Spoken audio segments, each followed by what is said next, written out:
It makes intuitive sense to call objects like circles and spheres round. But what is it about a sphere that makes it round? If you're talking about how effective a shape is at enclosing a large volume, you mean sphericity.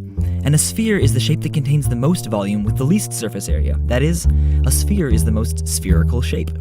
But roundness has more to do with rolling than volume, right?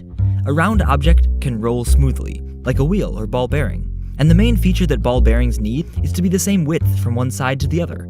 It turns out there are plenty of non-circular shapes of constant width that are excellent bearings as well. The Rollo rotor, for example, is made up of segments from 3 circles intersecting at their centers. So every point on one side is the same distance from the opposite corner, and the rotor rolls around wonderfully.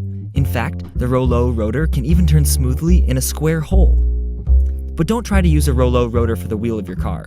Those points will make for a bumpy ride. In fact, the points on a Rollo rotor are just that, pointy. Doesn't that go against the idea of roundness? Well, geology has the answer. Stones with sharp or rough edges that are worn away become rounded. So we might say that a Rollo rotor is round, but not rounded. On the other hand, certain British coins are round and rounded, though they're still not circles. The 20 and 50p coins are heptagons of constant width, which means they look uncircularly cool without getting stuck in vending machines. And isn't it funny that rouleau means roll in French, and Franz Rollo invented a rolling rotor?